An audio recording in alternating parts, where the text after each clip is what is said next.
Um, jadi isi video ini tentang bagaimana cara membantu anak-anak belajar. Karena saya sering ditanya, sebagai guru les itu sering ditanya, anak-anaknya belajarnya banyak yang kurang berhasil, jadi nanya guru lesnya ini gimana nih supaya saya bisa bantu.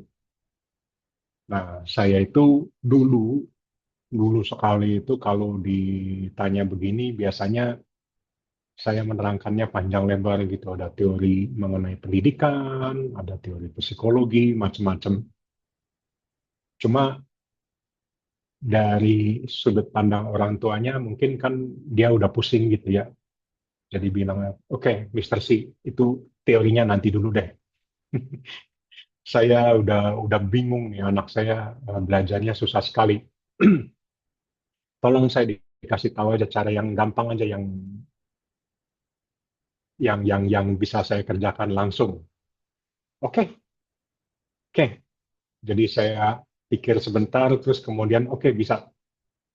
Ya, penjelasannya nanti di belakang, tapi saya kasih tahu dulu cara kerjanya. Jadi kamu nggak, jadi orang tuanya nggak protes ya, nggak protes. Pokoknya terima aja dulu. Oke, setuju. Nah, sekarang saya kasih tahu caranya. Kalau cuma ada caranya banyak, tapi yang satu yang paling efektif kalau cuma boleh mengerjakan satu cara ini aja. Oke, gimana?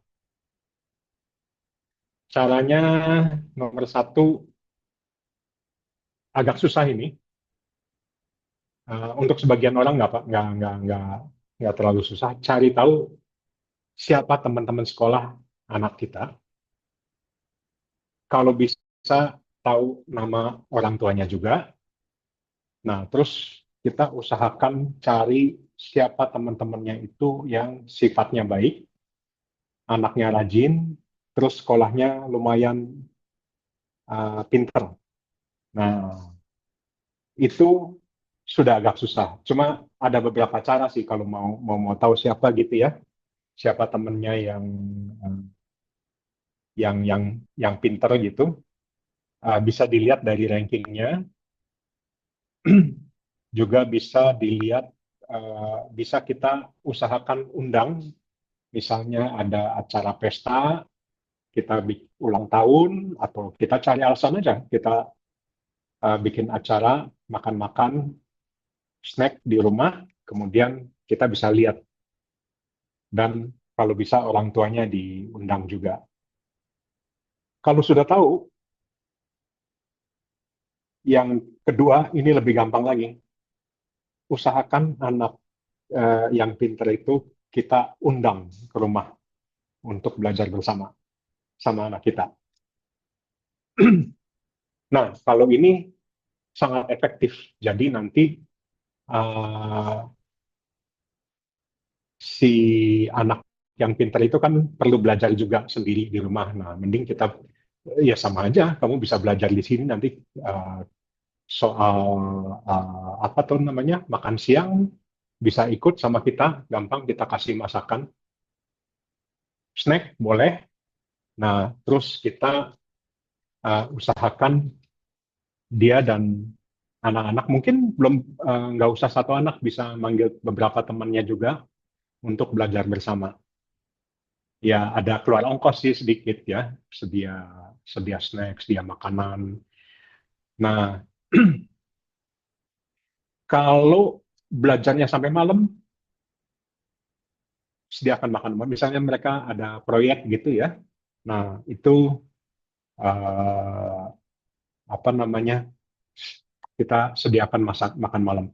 Terutama kalau ada kerja kelompok. Nah, kerja kelompok itu kesempatan sebetulnya, ya. Karena kerja kelompok itu kita harus ngundang teman-teman gitu ya. Kalau kalau kerja kelompok dengan anak yang rajin kan enak gitu ya. Nah, kita usahakan cepat telepon telepon orang tuanya. Oh, ini bakal ada kerja kelompok nih. Kita usahakan anak kita bikin kelompok sama anak yang kita target itu. Jadi nanti dia bisa diajak ke rumah. Harus cari akal supaya suasana di rumahnya itu nyaman. Kalau ada AC bagus. Yang bisa membantu lagi kalau ada papan tulis. Papan tulis itu paling penting dibanding yang lain-lain. Buku apa nggak terlalu. Meja cukup. Nah, kalau perlu diantar jemput temennya, kita jemput dari sekolah barengan ke rumah. Nanti pulangnya kita anterin. Itu adalah itu caranya begitu. Dan banyak yang setuju, banyak yang senang. Dan dulu teman-teman saya juga begitu. Saya kan nilainya lumayan bagus ya. Kadang-kadang saya sering diundang. Nah, ini cara ini yang paling efektif. Dan sesudah saya terangkan begitu, banyak orang tua yang menerapkan. Kalau bisa, bagus. Nah, oke. Sekarang penjelasannya. Kenapa kenapa cara ini sangat-sangat efektif. Cara ini sangat efektif belajar dengan teman. Nomor satu, intinya kalau mau belajar itu, uh, belajar itu sebetulnya gampang. Kalau kalau kita kalau saya kan ngajarnya matematik dan sains ya. Kalau matematik dan sains itu relatif gampang sebetulnya. Kalau yang susah itu yang perlu keterampilan seperti musik apa itu lain lagi ceritanya. Tapi kalau yang cuma duduk dan mikir sama ngitung-ngitung itu gampang, betulan gampang. Uh, dengan syarat orangnya mau belajar. Jadi itu cuma masalah waktu. Jadi misalnya ada murid yang biasa aja sama murid yang pintar itu, dua-duanya pasti bisa mengerjakan soal yang sama, cuma bedanya yang pintar itu 10 soal itu bisa dikerjakan 5 menit. Kalau yang biasa 20 atau 30 menit gitu. Itu tapi bisa, pasti bisa. Semua orang, semua murid pasti bisa. Nah, kenapa banyak anak-anak kesulitan belajar? Ya karena sebetulnya mereka nggak terlalu mau juga. Karena banyak itu kalau kalau kita mau nanya, apalagi sekarang ada internet itu gampang sekali. Ya. Nah, jadi jadi belajar itu adalah suatu jenis aktivitas atau pekerjaan tipe 2 dan 3. Nah, apa itu tipe 2 dan 3? Uh, jadi secara garis besar pekerjaan orang atau aktivitas orang itu tuh ada tiga macam. Ada yang bisa, ada yang dipaksa. Ya. Jadi ada pekerjaan yang kita mengerjakan itu karena dipaksa. Itu hampir hampir semua, nggak semua, tapi hampir semua pekerjaan bisa. Kalau kalau orangnya, kalau kita dipaksa orang, terus yang ngancamnya preman dan serem banget gitu ya kita kerjakan biasanya. Jadi nomor satu itu aktivitas yang didorong ancaman hukuman. Belajar nggak bisa. Misalnya belajar matematik gitu ya, uh, apa ada orang diancam kamu harus bisa mengerjakan matematik ini gitu, atau kamu harus bisa menang main catur gitu. Nah, itu nggak bisa karena dia akan pura-pura nggak ngerti aja, pura-pura nggak bisa. Nah, kalau eh, belajar itu termasuknya nomor 2 dan nomor 3. Jadi kalau ada kalau ada rewardnya, orangnya mau mengerjakan. Jadi uh, jadi misalnya jadi misalnya uh, ada sebagian orang tua yang nyoba, oh oke, kamu kalau dapat A, matematiknya dapat A, kamu saya bawa jalan-jalan ke mana gitu yang enak lah, jalan-jalan ke luar negeri atau jalan-jalan ke Bali atau kemana lah yang enak. Kalau nggak dapat. Itu atau dikasih hadiahnya duit, ada ada yang begitu orang tua. Kamu quiz nanti kalau dapat 8 $200 ada. Eh, Bagus apa enggak sebetulnya nggak terlalu bagus sih, tapi bisa, tapi ya nggak bagus juga. Nah, nomor tiga itu didorong oleh altruisme karena apa namanya, ada ada anak-anak sebagian kecil ya, susah memang. Dia punya sifat itu baik, jadi dia mau menolong orang. Jadi ada yang bilang sejak dari kecil saya itu pengen jadi dokter contohnya ya. Saya pengen jadi dokter karena kasihan kalau ada orang sakit itu saya nggak bisa nolong. Kalau saya jadi dokter saya bisa nolong orang. Ada yang begitu. Ada juga murid saya yang ini, yang tipe 2 ini ya. Ada uh, orang Singapura di sini. Terus uh, keluarganya, orang tuanya lumayan kaya. Terus dia punya uncle-nya kaya lagi, lebih kaya lagi.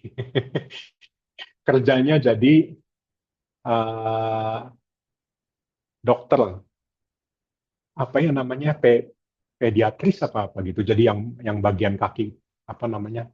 Nah, terus dia dia dia tahu dari pamannya itu, oh dia pamannya kerja jadi dokter, dapat gajiannya gede banget.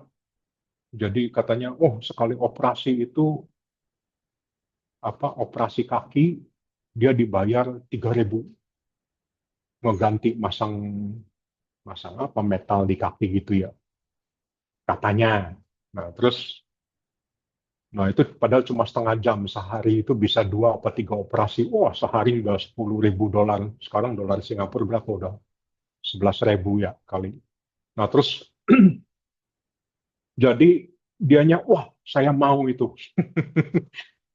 Nanti kalau jadi ini saya harus rajin belajar supaya nanti saya jadi dokter yang itu pediatris. Nantinya lumayan dapatnya. Ya bukan lumayan lagi ya, sehari dan operasi 3 kali. Nah jadi ini, nah jadi ada pada intinya ada tiga. Nah ada tiga itu. Jadi pertanyaan yang pertama tadi, bagaimana cara membantu anak saya belajar, itu sebetulnya nggak ada caranya. Karena yang pengen belajarnya harus anaknya, bukan orang tuanya. Jadi pertanyaannya diganti. Nah, pertanyaan yang diganti, pertanyaannya diganti, bagaimana caranya supaya anak saya mau belajar? Oke, nomor satu, nomor satu nanti kita bahas itu nomor satu paling efektif terakhir, ya. Kita bahas dari nomor 6.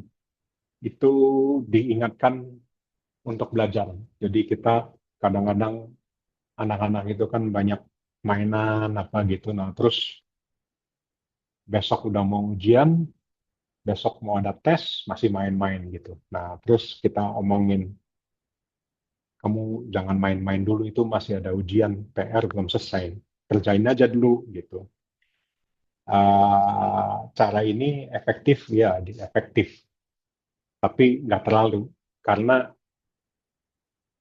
karena ya namanya anak-anak. Diomongin ya sudah, iya iya aja, tapi sebetulnya uh, apa namanya, dari sudut pandang dia itu namanya nagging.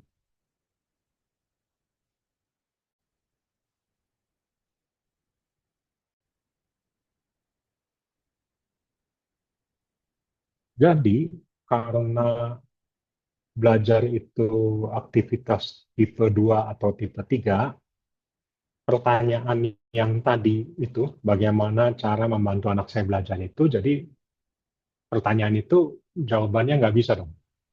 Kan bukan orang tuanya yang mau belajar, anaknya yang harus belajar.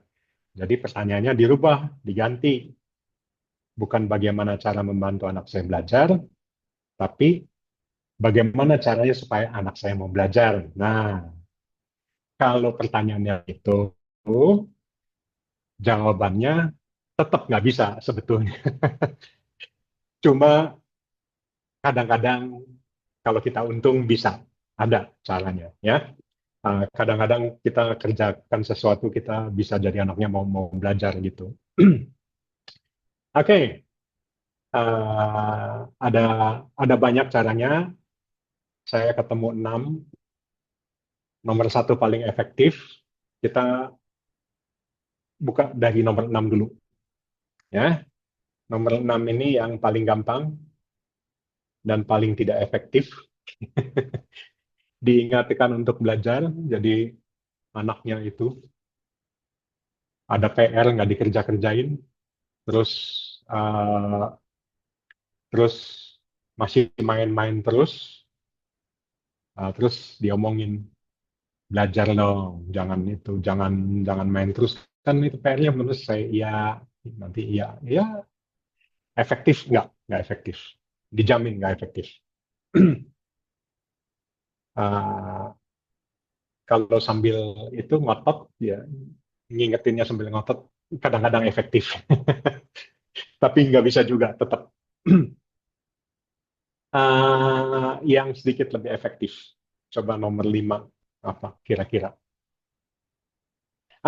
Nomor 5 lebih lebih lebih efektif. Kasih insentif untuk nilai bagus. Ah, jalan. Nggak semua murid, tapi jalan sebagian. Dah, ya kamu eh, tahun depan apa bulan depan ulang tahun dapetin itu, dapetin A yang pelajaran biologi. Begitu A, upgrade. Restorannya yang bintang 3 jadi bintang 4. Naik. Itu bisa. Untuk sebagian. Ada yang nggak bisa. Ada yang nggak bisa dikasih insentif apa nggak bisa tetap.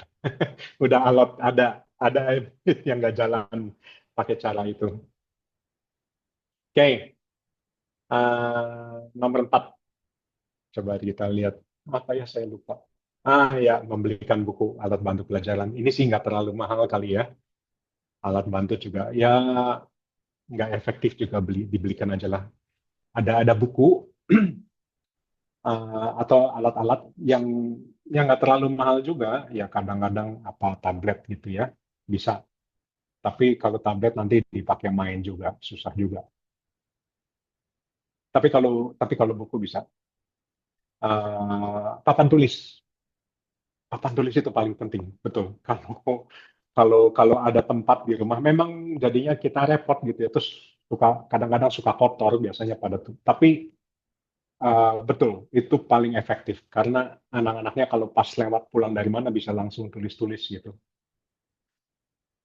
Oke, nomor 3 yang lebih efektif, kirim ke tempat les. Iya.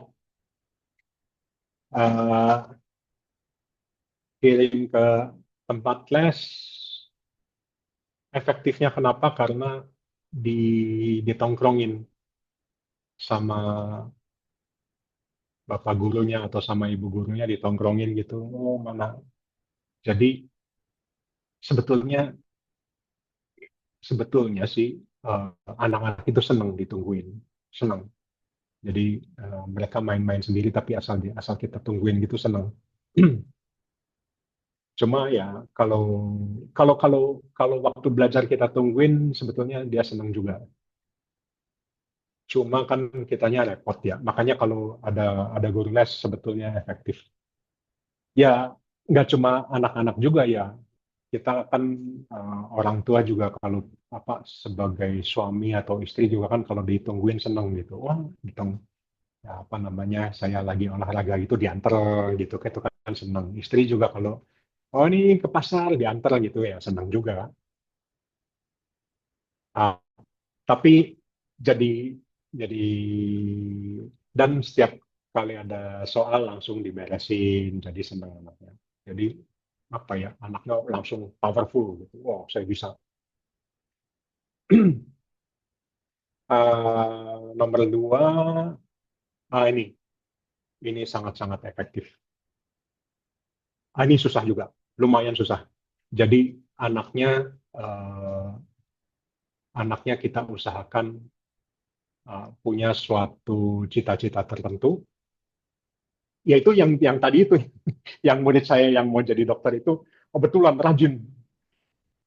Dia itu ya, saya ngajar, saya ngajar itu 1,5 jam, dia itu udah siap satu soal gitu, stek uh, buku buku pelajaran kimia apa gitu, udah ditulisin, jadi dia udah ngerjain, terus yang dia nggak ngerti atau yang jawabannya salah dikumpulin semua.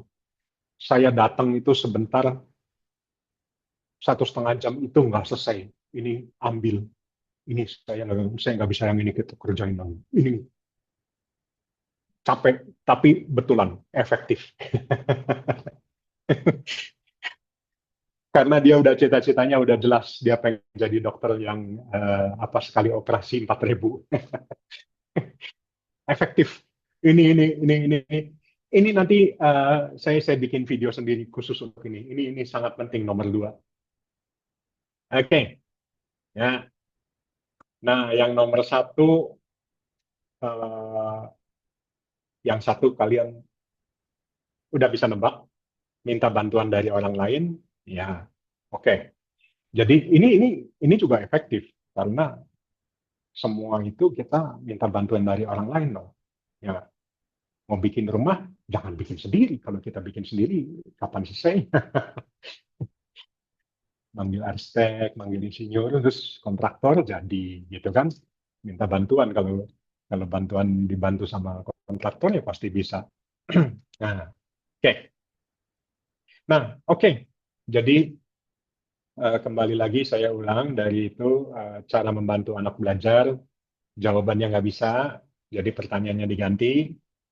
Caranya supaya anak saya mau belajar, ada 6, nomor satu dan dua paling efektif, yang nomor dua nanti.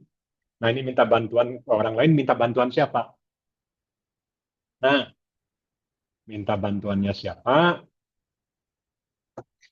Sudah saya kumpulkan juga. Ada sekitar 6. Ada banyak, tapi yang saya bahas hari ini yang cukup, yang umum lah, 6 ya. Oke, jadi ada murid nih. Ada murid, dia dengar nasihat dari siapa? Dia dengar nasihat dari siapa? Ada 6 orang. Kita buka dari nomor 6. Coba tebak nomor 6 siapa? Kalian nomor 6 pasti bisa nebak. Orang tua. Ya, no. Nomor 6 itu orang tua. Orang tua itu kita, apa yang diomongkan itu nggak dikerjakan sama anak-anak. Itu kita ngomong apa saja, omongannya logis atau tidak logis, benar, nggak didengar. Ini bukan teori, ini praktek. Orang tua itu kalian pasti setuju semua. Ya nggak semua ya, nggak semua ini, tapi kebanyakan. Eh, kebanyakan orang tua itu nggak didengar. Eh, jadi nomor 5, siapa yang kita bisa minta bantuan untuk untuk ngomong ke anak kita supaya mereka belajar. Nomor 5, guru sekolah. Oke, guru sekolah agak mending karena bahasanya lebih mirip, karena eh, anak-anak belajar matematik, gurunya ngajar matematik, jadi bahasanya ada sedikit kemiripan. Efektif, guru guru sekolah ngasih nasihat ke murid, apakah didengar? Kurang, kurang. Karena situasinya beda. Jadi bahasanya sedikit lebih mirip, tapi masih jauh beda. Nah, terus misalnya kita minta bantuan, Bu, misalnya ibu guru matematika, Bu, itu tolong anak saya diomongin supaya di rumah itu jangan main-main terus, jadi ya belajar di rumah. Kata ibunya, iya sama saya juga mau ngomong. Sebetulnya saya sudah ngomongnya gitu, kata ibu guru sekolahnya. Oke, yang nomor 4, yang nomor 4 nih siapa? Coba tebak. Ah, guru les. Nah, guru les itu otaknya lebih mirip kepada murid, lebih mirip. Jadi kalau guru sekolah sama murid itu dua-duanya menggunakan bahasa matematik. Guru les juga pakai bahasa matematik, cuma kalau guru sekolah ngomongnya dia ngasih PR, murid mengerjakan PR, itu bedanya. Nah, kalau guru les sama murid lebih mirip, dua-duanya mengerjakan PR dari guru sekolah. Nah, itu jadi uh, lebih lebih mirip. Oke? Tapi jadi kayak misalnya seperti saya sebagai guru les itu lumayan lebih lebih lebih bisa kalau ngomong ke anak itu lebih lebih gampang dibanding kalian sebagai orang tua, dibanding guru sekolah itu saya itu bisa relatif, tapi masih ada nomor tiga, dua dan satu. Siapa yang nomor tiga? Siapa yang nomor tiga ini? Kakaknya atau adiknya? Nah, ini nggak tentu, belum tentu, tapi lebih lebih mending kalau kakaknya, kalau misalnya sikapnya baik gitu ya, bisa bisa ngomongin adiknya, adiknya nurut. Kadang-kadang adiknya yang bisa nyuruh kakaknya juga ada. Ada yang bisa begitu, jarang, tapi ada, ada. Eh, kalau pas nasib kebetulan dia, kebetulan salah satu dari anaknya bisa bisa punya influence gitu ya, nah itu kita bisa ngomong, kasih nasihat, nanti kita belajar. Jadi ya udah deh, kita belajar, nanti kita sama-sama kuliah di sana atau gimana lah, pasti bisa. Nah, nomor dua ini eh, lumayan kuat juga influence-nya. Cuma susah. Susahnya itu kita nggak bisa minta sama dia. Artis, bintang film, penyanyi terkenal, influencer, itu kalau dia yang ngomong, diturutin. Jadi misalnya artisnya vegetarian gitu ya, nanti anak kita jadi vegetarian ikut. Nah, itu sayangnya nggak bisa, sayangnya kita nggak bisa kontrol. Ya, oke, nantilah, nanti ceritanya ya. Tapi ini jadi kalau saya perhatikan itu mereka lebih lebih lebih kuat. Jadi mereka tokoh terkenal gitu, terus jadi orang-orang senang terus pada ikut. Nah, yang nomor satu siapa? Nah, coba tebak ya, teman sekolah ya. Teman sekolah itu persis, sama-sama sekolah, sama-sama pagi-pagi dibangunin masih ngantuk, sama-sama diomelin guru, sama-sama bikin PR di masih salah terus dikata-katain masih sama. Nah, itu kalau teman sekolah yang ngomong, mereka dengar. Nah, kalau gitu jadi begitu. Jadi gimana dong? Jadi kalau kita minta bantuan, siapa dari 6 orang ini yang kita mintain bantuan supaya ngomong ke anak kita, ya logikanya yang teman nomor satu, karena mereka sangat influence-nya jauh lebih kuat daripada orang-orang lain. Karena itu, sesuai dengan teori ini ya, anjuran saya kalau mau membantu anak belajar, ini caranya. Ya, itu. Yang lain bisa nggak? Bisa. Bisa kita minta bantuan, ya orang tua ya kita sendiri ya. Ada caranya supaya kita jangan ranking 6. Sebagai orang tua jangan ranking 6, mungkin naiklah sedikit gitu. Apa di atas guru les gitu, bisa nggak bisa? Ada caranya. Ada. Tapi susah. Itu nanti itu suatu video sendiri panjang. Oke. Terus eh, guru sekolah bisa bisa kita mintain bantuan, bisa, tapi nggak terlalu efektif kan. Guru les bisa kita minta bantuan, iya bisa. Bisa kadang-kadang itu orang tuanya telepon ke saya itu, ini tolong dikasih PR-nya dibanyakin, anak saya kok main terus gitu. Ya bisa, tapi efektif 50-50 lah, kadang-kadang efektif. Kakak dan adiknya tergantung nasib. Kalau punya kakaknya yang baik atau adiknya yang baik, kita bisa minta bantuan ke dia. Artis, nah ini susah minta bantuannya gimana. Bisa sih tulis surat. Tulis surat ke artisnya. Misalnya anaknya seneng nonton Taylor Swift, kita tulis, tolong Miss Swift, kalau lagi konser diomongin supaya anak saya jangan jangan main-main terus tapi belajar belajar juga. Itu bisa. Ya mungkin kalau suratnya nyampe mungkin dibacain sama dia. Ya, kalau teman sekolah lebih gampang. Orangnya ketemu tiap hari, kita bisa kasih insentif dia untuk ngajarin anak kita lah intinya. Ya, oke.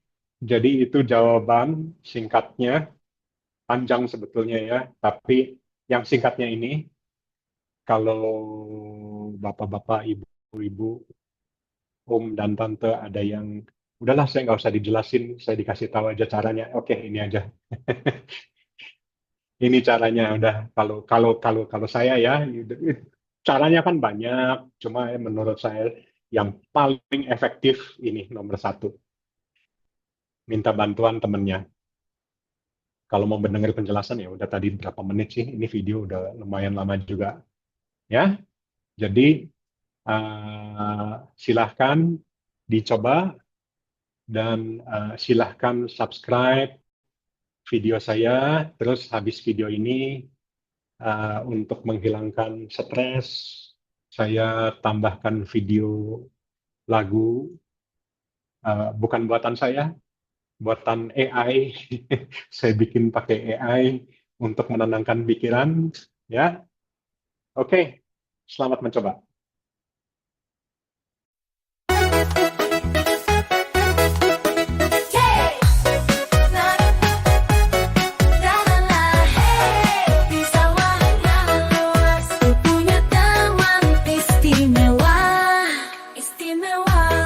Pagi-pagiku turun ke sawah,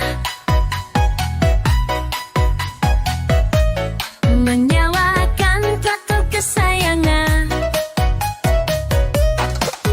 Tapi aku tak pernah sendiri, dia selalu ada di sisi. Gemuk dan lucu tingkahnya, mengikutiku kemana saja. Ku Danielku setia selalu, ku Danielku, dan bisalah, la la la la. Hey.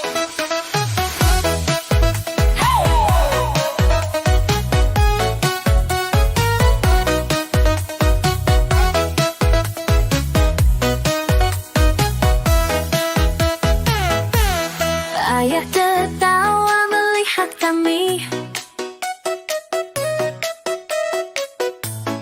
berdua mengurus ladang jagung. Saat ku bawa traktor berputar, kadang gak ikut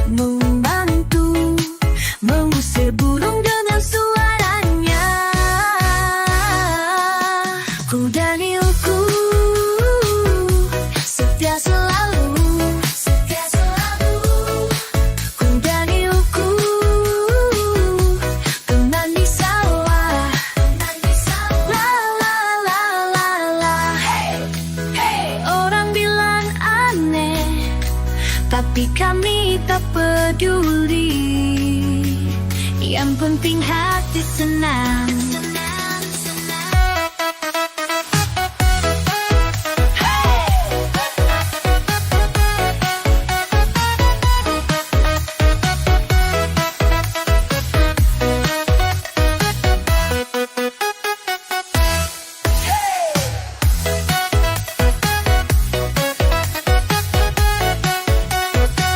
Di bawah terik matahari, bersama teman sejati, kau dariku, setia selalu.